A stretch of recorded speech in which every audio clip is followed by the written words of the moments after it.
he doesn't get lucky, he stays lucky. Yeah. But he literally lost last week or the week before. Like, he literally just lost. So was he lucky then when he lost? So is he now not lucky anymore? No, but it's lucky by the end of the match when he loses again. Yeah, I know. Jesus didn't have a hand gesture. He did. Jesus didn't. Yeah, he did. Jesus definitely had a hand gesture. His hand gesture was like that. No. Hello, and a very warm welcome back to the Give Me a Whole Year Wrestling podcast. My name is Ant, and this is Ollie. And welcome to our review of NXT UK episode number 7, filmed live at Insomniac Gaming Festival in Birmingham. We've moved away from Cambridge for the first time. What do you think of Birmingham as a venue? Really dark. Yeah, Super it is, dark. Yeah. It's not as good as Cambridge, and the audio isn't as good either. No, it's not. There's no point in sort of mentioning that all the way through, but the audio doesn't capture as well. But so Gibson's stuff, when he comes out in the next episode, a little bit quiet compared to normal, but that doesn't mean that the crowd won't react in. That's just the nature of filming episodes there. Jamil Mendoza mentioned on the episode 6 review, you guys need more exposure. These reviews are good. Well, thank you very much, Jamil. That means a lot to us, and that is awesome. What are you doing? Giving them more exposure. You're giving him more exposure. Oh, the ad joke about changing the white balance. Awesome. Yeah, thank you very much. We really appreciate that. But honestly, like, just getting a comment like that just makes us feel so good about it and makes us excited to continue doing these for you. Yep. So thank you so much. Thank you very much. Start of the episode, the women from the NXT brand line up, all 8 of them. Toni Storm, Dakota Kai, Nina Samuels, Ginny, Faye Ripley, Isla Dawn, the young lass, Mackenzie. Yeah, Millie Mackenzie, and someone else who I don't even know. Did you say Rhea Ripley? I did, yes. I said Rhea Ripley. No Killer Kelly. No, not she there. Was she Weird. maybe not at those filming? Not She can't have been. I guess, well, there's not a 9 doesn't fit into a tournament bracket, but I think the 2 girls that I didn't recognise, I don't know if they're... Well, Millie was great in a match, but that's in the next episode, so keep with us, and we'll be reviewing that in the next episode. It was great, man, it was great. Triple H comes out, as well as Johnny Saint, the head teacher. Triple H announces a tournament for the belt, so we're getting a women's title belt, and shows off the belt. What do you think of the belt? Looks really nice. It sticks with the UK theme. It's the UK belt with a white strap. Yeah. What more do you need? I like that they're doing that now with all the belts. Is that it's not like it's not got like this special kind of like, ooh, it's girly. Well, when you think they like just do like back to like the old women's belt, like the 90s women's belt, it was like a tiniest little belt. It was so weird. But it's a nice strap. It looks lovely. It looks lovely. Sid Scala is first. Yes. I hate him so much. He's great. He's perfect. Versus Jordan Devlin, Finn Balor. He's not Finn Balor. Finn Balor. But he's not Finn Balor. But remember Finn Balor, guys. Right. He comes down. What does he do for his entrance? He stands on the turnbuckle with his arms outstretched. I mean, he should have gone. Look at me, I'm not Finn Balor. Considering in his last match, they made a really good job of not mentioning Finn Balor once. The first thing they said was, and he's trying to get out from the shadow. No, he's gotten out from the shadow of being Finn Balor. It's like, stop mentioning that. We're going back over this again. But the other thing is, he's like, his entrance is doing a Finn Balor thing. It's the weirdest thing ever. I'm not a big fan. The music's really flat as well, I thought, for his entrance, because he's supposed to be like healing music, but it's really that flat, weird, man. That weird beginning. There's like, it's that sound that you get like I think it's like you hear it all the time in thriller films. They get that sound right at the very beginning. I didn't notice it. I don't. I wouldn't know how to describe it, but I noticed it at the time. And I was like, that's a weird sound effect. I don't know. Yeah. The crowd remained with him with a poor Finn Balor chant. Poor Finn Balor.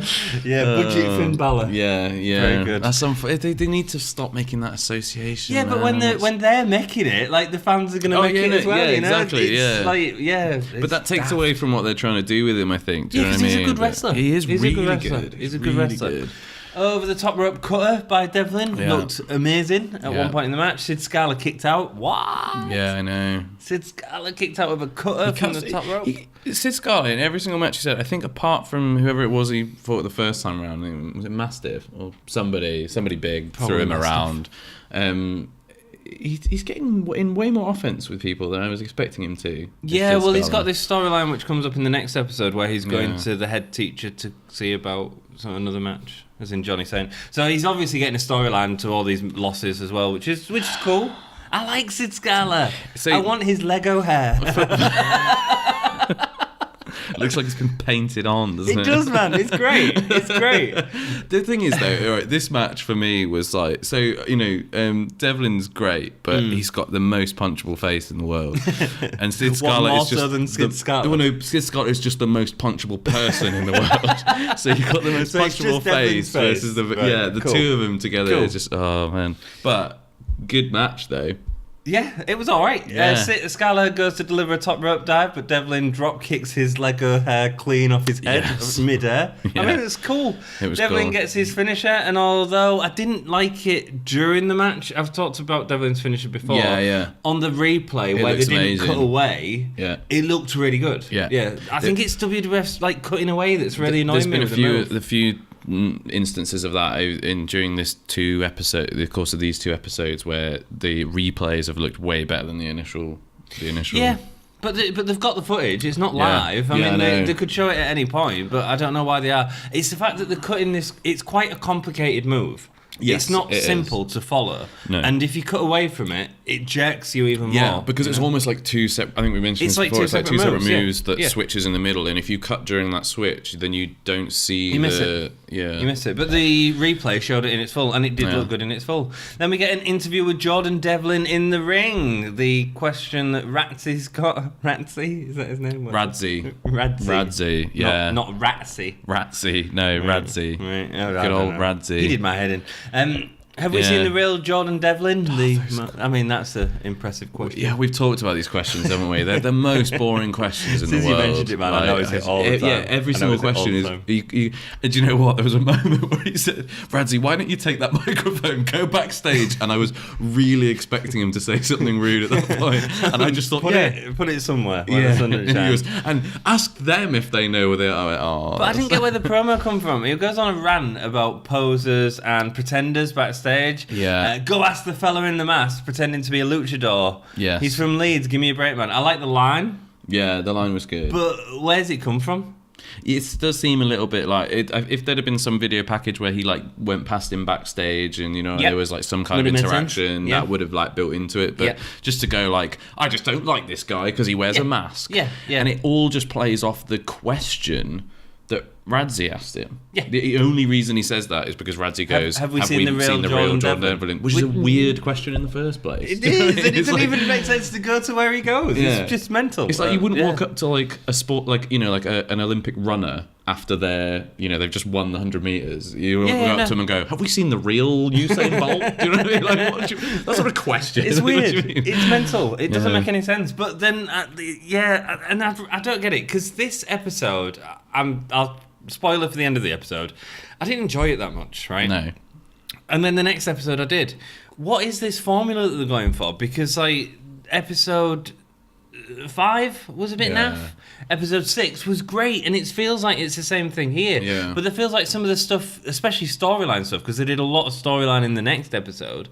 Why wasn't there any of that here, really? Then we get this weak sort of throwaway rubbish. Yeah, there was a lot of weird stuff on this episode. I think what they've done is they filmed quite a lot of content over the few days that they've had first in Cambridge and then in it was at the Insomniac game. Insomniac, Birmingham, I think what they've done is they've got all this footage and they've kind of gone, well, most of it's kind of good, but we've got to get through a lot of it. I think they've realised then that one episode a week isn't going to work because they've got too much stuff. So they've just gone, we'll do it we'll do it in 2 episodes, but make it feel like one episode. So they've gone, we'll put the boring build-up bit at the beginning and then we'll go into I get what you're saying. Yeah, absolutely. In terms of like watching it on the network, if you just watch the 2 hours straight, that is how it feels. But also, it sort of feels like, I've got to watch this first hour. Yeah, I know what you mean. Yeah, it would be much nicer if they interspersed the good bits all the way through. Just give us the good bits, man. Yeah. Just give us the good Particularly bits. if you're doing one show after the next. Yeah. And when this is the thing, right? Is if it's on TV and it's coming out once and it's not going to be shown again until repeats on Saturday, then I understand having the 2 separate episodes thing. But if you're having it on the streaming service, Just have it all in one. I don't understand what the point is. Yeah, or put it as exactly. You can watch it whenever you're right. anyway. You're right. So you're right. why even it makes break no it up? sense. I do hope they go back to an hour. And also, within the world of kayfabe, it doesn't make any sense because on the same night they're going, last week this happened, and we go exactly. There's a couple of points in that. But then they also build in these live tweets that are happening at the time. So how does that? Do you know what I mean? Like none of that really makes sense. There's a disconnect there between the real life thing that's happening at the time and then the cave and the it doesn't work. No, I understand exactly what you're saying. Would it be better if they're to do these 2 episodes a week to split them up within the week, so we have a Wednesday show and a Saturday show or something like that? Yeah, I think it probably would. They show the repeats on the Thursday morning. Of the Wednesday night or like Thursday daytime. I guess maybe for timings they don't want to. But if they've got a boring episode they want to get out, why not do that during the Thursday daytime and then do the next one? Yeah, Wednesday night. We could call it NXT UK main event. Yeah, or Superstars. Yeah, I mean, whichever you'd rather. NXT UK snooze fest. Quickly, there's an advert for WWE. Just a little point I want to make on this. So it's what's coming up on the network over the next few weeks. We've got Survivor Series. We've got TLC, NXT, 205 Live, Edge and Christian show. What's not mentioned? NXT UK, man. Oh, they're not. No, they didn't say anything. I guess if you're watching NXT UK, I get that it's on, but they didn't UK. make this advert for NXT UK. Yeah. It's made to show across everything, and I think they should be really pushing NXT UK because they've got some great talent in there. They don't seem to be advertising NXT UK on their do you know what I mean, on their other shows. No, not much. No, I mean, you had Tony Storm at Evolution, which I suppose they did mention. They mentioned UK, it, but it wasn't so brief. Yeah, they didn't have they've not had any video packages that I've seen anyway. I don't watch all of Raw and SmackDown every week, but so they might have done. But Tyson T-Bone video package next. Should we talk about it? Anything to say? Not a lot to video say. Packages are getting a little boring. Yeah. Like the Eddie Dennis stuff was really good. Yeah. And other than that, it's not been great. Next up, we've got Amir Jordan and Kenny Williams versus Saxon Huxley and Joseph Connors. First time seeing Joseph Connors. So this is the first, when this match happened, right? This is the first time that I thought, actually, WWE's policy of removing people's first names actually makes a hell of a lot of sense. Like, oh man, trying to get your mouth around that is like, it's proper difficult. Particularly with Saxon Huxley, the king of X's, suntan Jesus himself. Man, I must say I am loving Saxon Huxley. He's and great. Joseph He's Connors. really good. I thought Saxon Huxley was amazing in this match actually. So into the match, the lucky one, Kenneth Williams comes out with a pair of 3D glasses.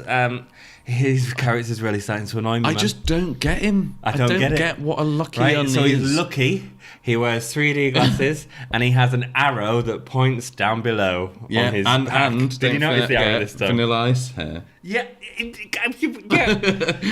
I kind of like his actual in-ring style. Yeah, but he's really annoying. I just don't get his character. No. I just don't get it. No, it's weird. It makes no sense. The Luckian, but there's a really good bit on commentary where he goes, Kenny Williams says he doesn't get lucky, he stays lucky. Yeah. And I go, but he literally lost last week or the week before. Like he literally just lost. So was he lucky then when he lost? So is he now not lucky anymore? No, but he's lucky by the end of the match when he loses again. Yeah, I know. It's just weird. The lucky thing just doesn't. He's great in the ring. No. Why should he be the lucky one? I don't know. It's just poor, man. It's poor.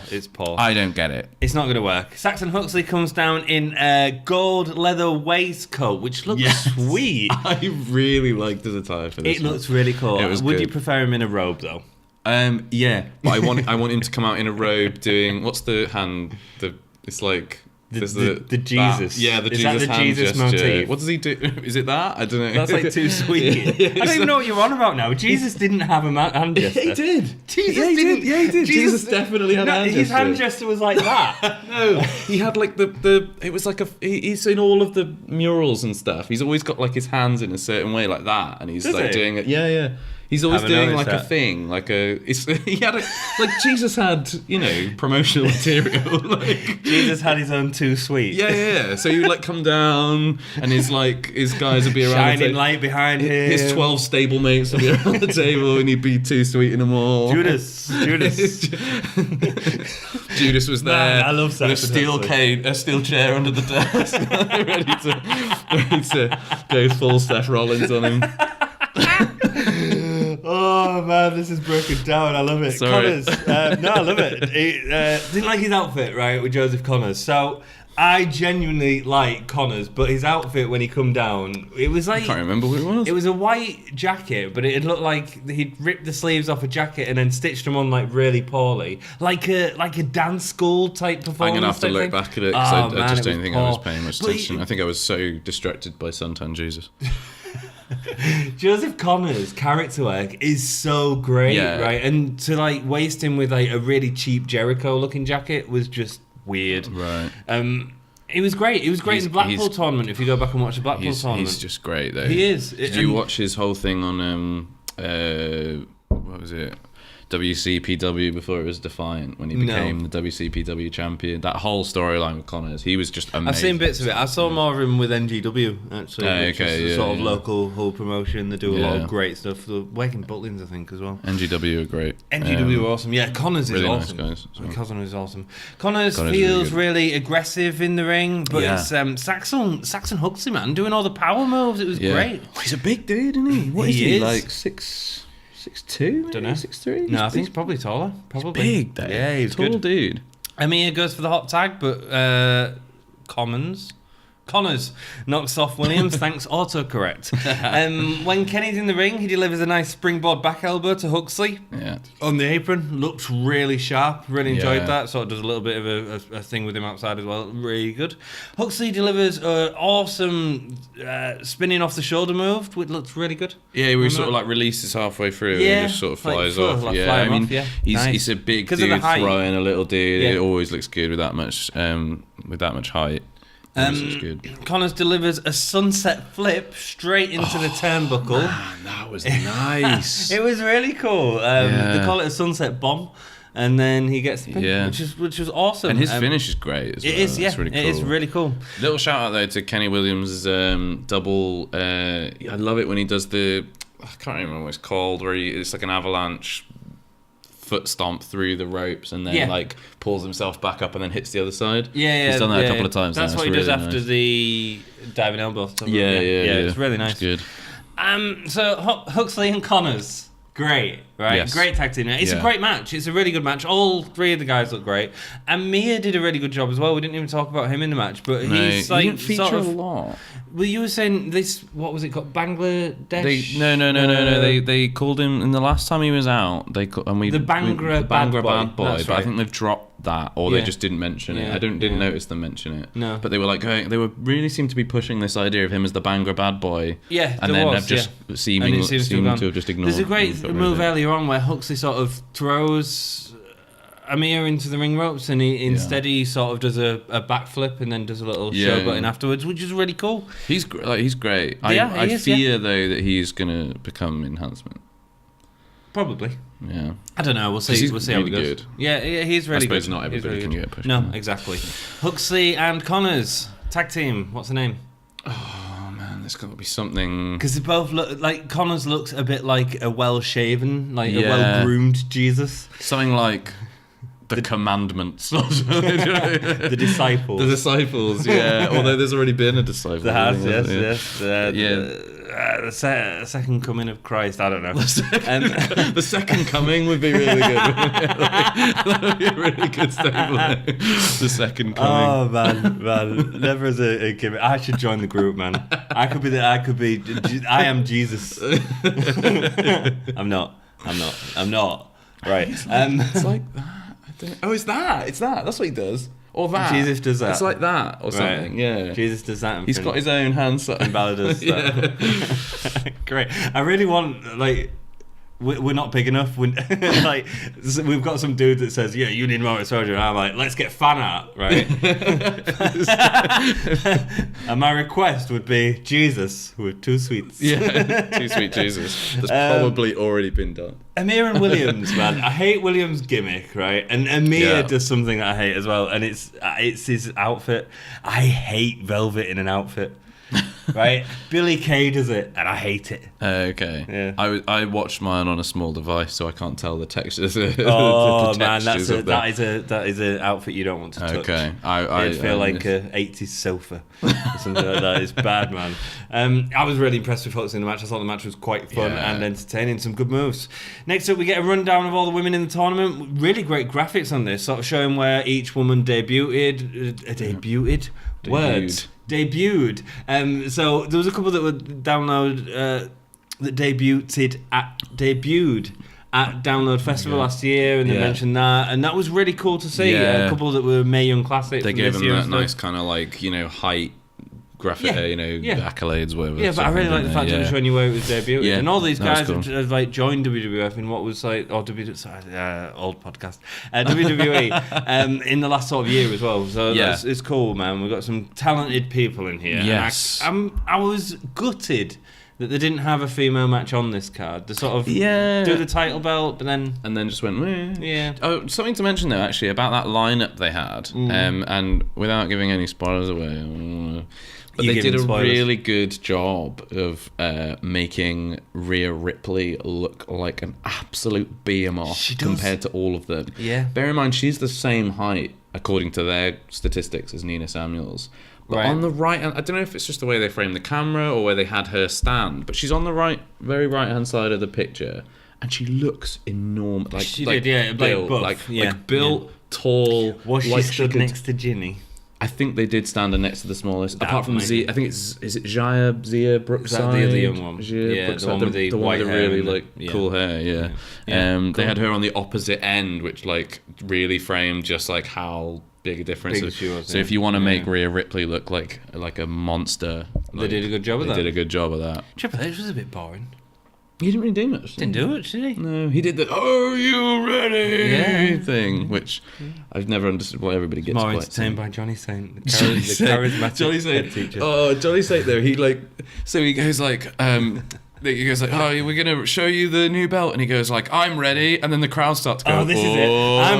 I'm ready," and then and the crowd go, "Are you ladies ready?" And he just goes, "Whoop," and it's gone, and he's just like, "Oh," and the crowd kind of go, "Oh, way!"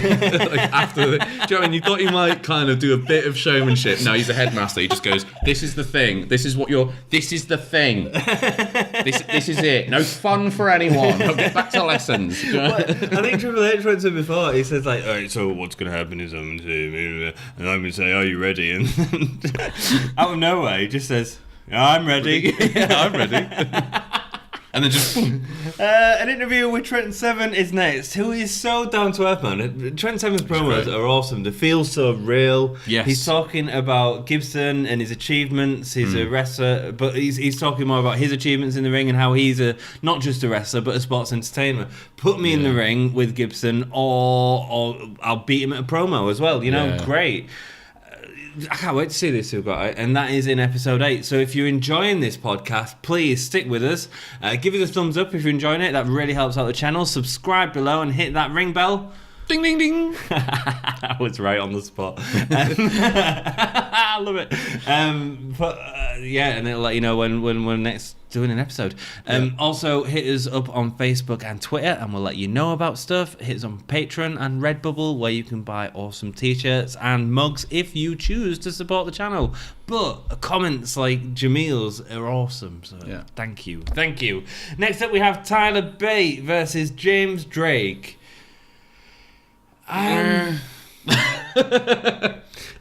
That's telling, isn't it? It is, isn't it? I mean, it's a Tyler Bate match, man. I mean, it should be more than it was. I think, it was fine. I think that the best thing about it is always the crowd in James Drake matches. Just because of the whole. Bottom face. Yeah, bottom face. You've got a picture of your face on your bottom. Thing, which is always fun. I mean, don't get me wrong, Tyler Bate was great, but do you know what? It felt like they got flat. Really tired halfway through. Yes. Or one of them maybe got really tired halfway through, because it seemed like everything lost its edge about 5 minutes or so into the match. I think this is the worst match I've seen Tyler Bate in. I think it is. That's not like a really bad... It's not a terrible match. It's not terrible. It's just... Because he's so great. Good and he has had so many amazing matches. It felt flat, didn't it? Is that a problem with the NXT UK division, that we're sort of thinning out... We're exposing these talents sometimes? Maybe. I mean, the thing about Tyler Bate is that they said it on the show. He's one of the 4 anchor points, or one of the he is an anchor point champion. I mean, he's always going to be there. He's going to be so I think you have to use him,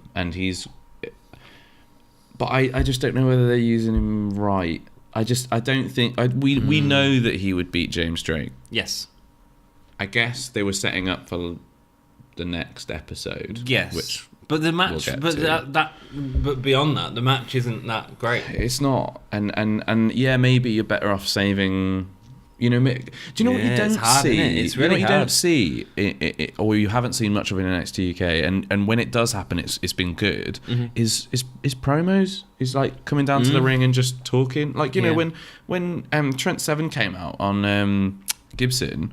And then, they made like they were going to do a fight, and then Gibson ran away, and then there was a bit of drama. But I've always thought Seven was way better on the microphone than Bate. Way better. I think that's why they've sort of put Bate with him. I don't think that's a reason to not let them do it. Let them get better at it by doing it. I don't think he's terrible on the mic, but I think he's really good. It's really interesting because we look at these, like everyone taught. So this is like bigger wrestling. Man, this episode's going to go on, but that's cool. That's fine. Yeah. I think we needed to with the new like venue and everything. It's a big step, I think. So everyone talks about seeing NXT being great. Yes. Right? NXT being wonderful, and I agree. NXT is awesome, and it's an hour long, and we don't get to see very much of the people that are on it. Yeah. The roster is deeper than NXT UK, I'd say.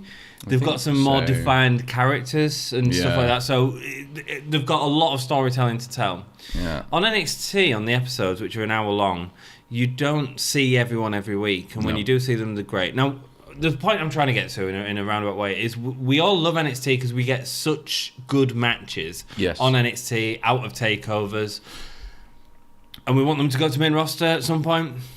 But then we see them every week, and I wonder if this sort of side of Tyler Bate is sort of telling on how he would be perceived on the main roster when we see him every week.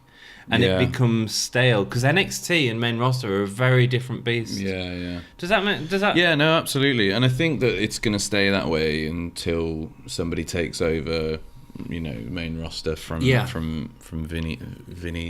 I think it'll stay the same all the time. Even when someone takes over, you've still got to show your top guys all the time. Yeah, and I wonder. And is it slightly telling that this was a bit of a poor match? If this had been on Raw and SmackDown, it would have been your Raw and SmackDown, which we generally catch the highlights on YouTube because it did feel kind of just generic WWE. Yeah, I think it's a part. Yeah, it's a bigger question, isn't it? It's the whole NXT UK versus main roster thing. I think that you have to showcase guys like Tyler Bate because they are amazing and because they are like cornerstones of the company. But they are amazing in smaller. But but at the same time, you want to save them for those big matches and give them an opportunity to really shine in a kind of... Because we're on episode 7 now, and how many Tyler Bate matches have we had already? 3? We've had a couple, 3 a Mustache 4? Mountain as well, and a promo on one episode. So they've featured on almost every episode. I think there's one episode where they haven't featured so far. And that is Mustache Mountain as a whole. A lot. Absolutely. Absolutely. For considering some guys have been on 1 episode or 2 episodes. Yeah. Do you know what I mean? Like, but isn't that weird that we got such a bad talent? It's not bad. It's just... Yeah, it's weird. Anyway. I wonder if it was just maybe they don't have the best chemistry. Probably. It could even just be that simple. Maybe so. But I think maybe he's starting to feel a bit overexposed, potentially. It's really interesting to think about. It's really interesting to I think it's too early to say, really. But I think it could have just been a one-off. Could have been. Yeah. I'm sure Tyler Bate will put on a great match at some point. I'm sure. I have no doubt about it. Yeah, he's amazing. He will do. Drake's offense in the match doesn't feel like enough. Would have liked to have seen him do a little more. A headlock doesn't feel that aggressive, man.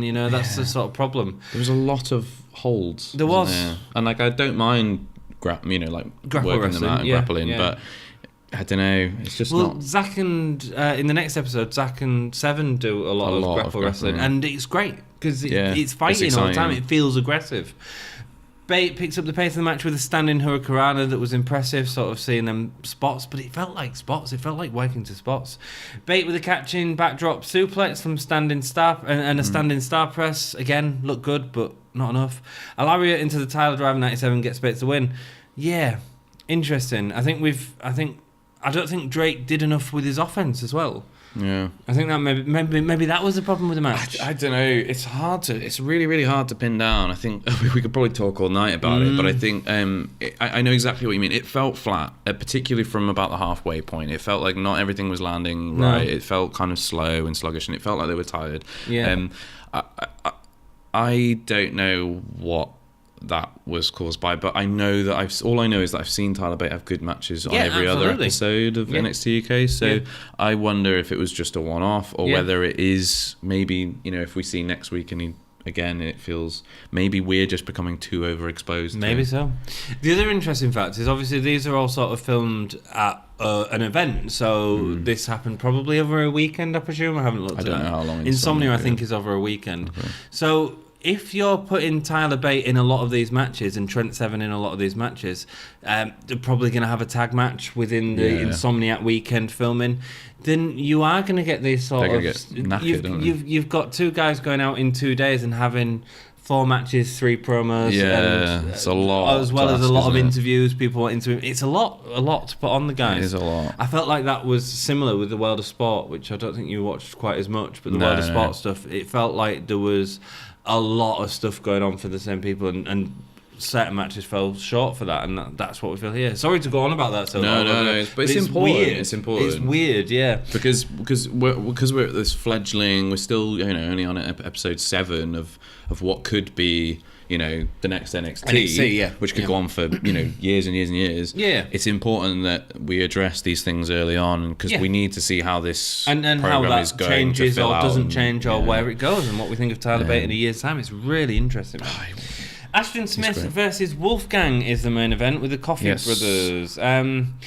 Wolfgang's leather jacket looked awesome. So he's now with the Coffey Brothers and he's put these two... I don't think they were there before. He's put the symbol of a lion and a unicorn, which is obviously the sort of symbol of the shield of Britain, and you've got sort of the NXT title takes a lot from it. The NXT logo takes a lot from it. And he's now got the lion and unicorn on his shoulders, standing next to the Coffey Brothers. It looks really nice. Yeah. They look like a unit, don't they? They do, and he looks like the leader as well. Do you know what I've not understood? Because they've come out every single time. They're always wearing those NXT UK shirts. They are, yeah. And why have they picked that? Is it just because they don't have shirts yet, or is it because they just want to build the NXT UK brand, or is it when Wolfgang come out with them two looking next to him with them logos there? It looked really smart. Yeah, it looked really they've smart. done it. They've been doing it since the beginning, and I'm not sure why they've why they've chosen those shirts. I mean, I don't think they'll have it. Probably because they don't have a shirt at the minute, and it's sort of quite neutral without being sort of. They're still bigging up the promotion, I suppose. Yeah, probably.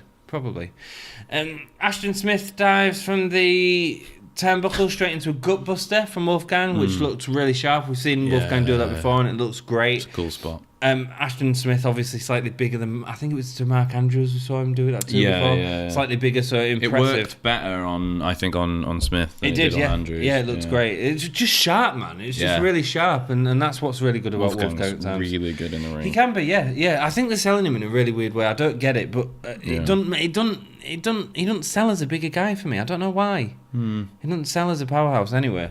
Ashton can't get on top of Wolfgang. He'll give him a punch to the stomach, Wolfgang, which will end it. Sometimes it don't feel big enough.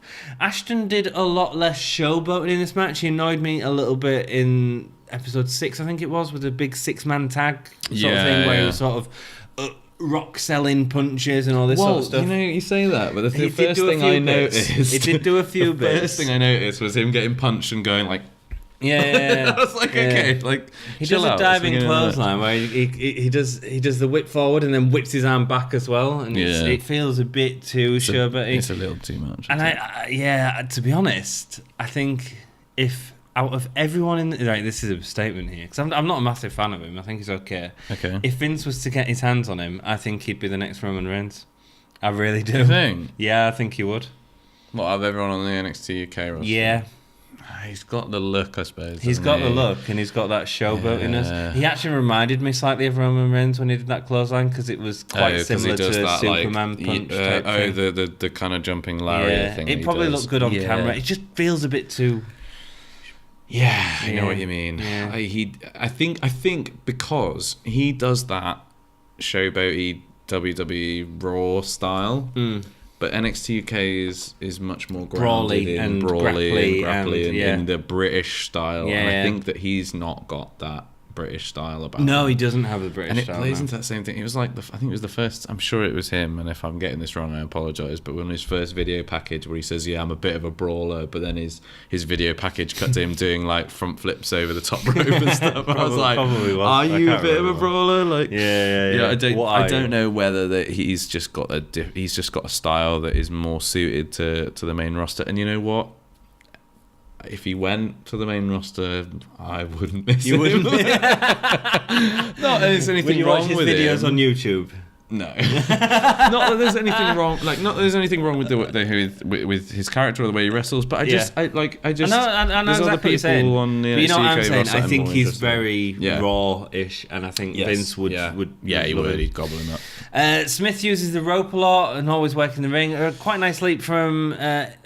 nice leap from something, I didn't write it down, into a crossbody. It's really well done for a bigger guy. Yeah. It'd be better if I wrote down what the move is, and then that whole segment that I've just wasted like 10 seconds of your life and now longer on would actually make any sense. But I haven't wrote it down, so I can't help you. I'm really sorry. Wolfgang delivers a unique senton as he runs and curls it around into a track neck suplex to the win. That senton looked great. Yeah. It was a bit like Dakota Kai's running curl that she does and sort of lands on him at a weird angle. It was cool. The trap neck suplex is a variation of the perfect plex, but it's not as fast.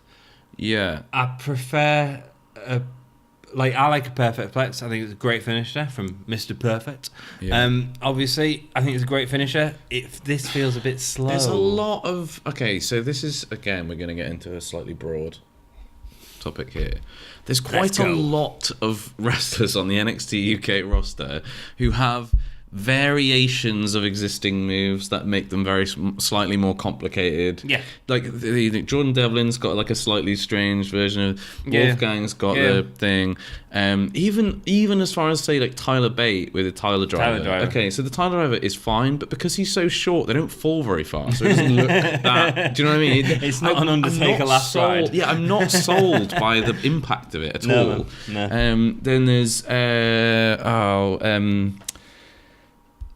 that one that we were just discussing. And there's another one as well. I won't spend ages trying to remember. I get what you're saying. There's this whole thing of like I'm going to get you in a move and then slightly adjust it. Oh, it was the I think it's actually Ashton's finisher. It's like he rip cords him into a reverse DDT and but then twists at the. I don't know. I just all of it's like I just do. Do you know what I loved when Dean Ambrose just adopted the double arm DDT as his finisher? Move. It's just great. It's simple and it looks like it would knock your head off. I'd love to see an NXT UK pile driver, man.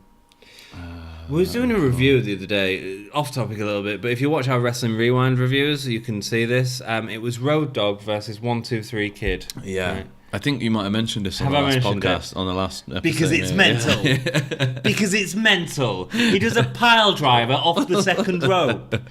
It's road right. Do you know what CM Punk's indie finisher was? Go on. It was the pedigree off the second rope, wasn't it? Yeah, off the top rope. Yeah. So it's called a Pepsi plunge. That's right. Yeah. Which is why, partly because it was a pedigree. Yeah. So, but it was a pedigree from the top rope. I just think what? Okay, sure. Let's review the event. So, how many stars do you give this? Two. Yeah, it was okay. So that really, right, here we go, and now I'm going to pick apart your rating system. Okay. You give that really good the last episode you give 4.5. No, I gave 4.1. Yeah, because you'd gone to 4.4. Episode 6, now you're going to 2 point. No, just two. Just two. Yeah, and that was only because, and I don't feel like we're putting enough emphasis on this. Joseph Connors was really good. It was okay. Yeah, it was a good match. Like the match itself was okay, but he was great. I thought Huxley was actually better than Connors. Huxley was awesome. Who was your best performer? I think Jordan Devlin. What? I really like his offense. So this was something I was going to mention, then I forgot because we got talking about Finn Balor. But I absolutely... Well, that distraction happens. I know, WWE. Because it's all the time. So, like, I love the move where I think he does... what did he do? He does something into it, and I think it's like a standing senton or a flip senton or something. But then he grabs the arm in between his legs in a way that looks incredibly painful, and then like jump twists, and it looks like it would pop their arm out of the socket. There's just lots of little things that he does. Everything he does is really clean. And I think that in the first time he was showcased, it was okay. Second match, it was better. Yeah. His match against Sid Scala, I think, was probably the match of the night. Really, my match of the night was the tag match. I enjoyed the tag match. Tag match was good. But I just think that it was Devlin's not doing it for me, I'll be honest. I liked him today. In time, that's cool. I liked him today, and that's the only real reason I give it a 2-star. That's fine. No, that's cool. Was Devlin and Connors. 1.5 stars for me. The episode didn't really excite me. It felt like I was just sort of watching stuff. There wasn't enough going on, but it did build up a lot of excitement for the next episode. So if you're still watching. If you just wait a second, of course you are. You'll probably be able to watch the next episode right now. So head on over there. We're going to film it next week when the next episode comes out. Yeah, so watch that and see what we think of that. Spoiler alert, it was much better than this episode. So hopefully we've made it entertaining. Yeah, we'll see. Best match for me was the tag match, and best performer was Huxley, man. I thought Huxley did a really good job. Yeah, he did a really good job. Thank you very... Our Jesus takes the gold for me this week. He was wearing gold. Our Jesus. Yeah. He made the cross fashionable. Jesus. Thanks for watching. Keep it gay.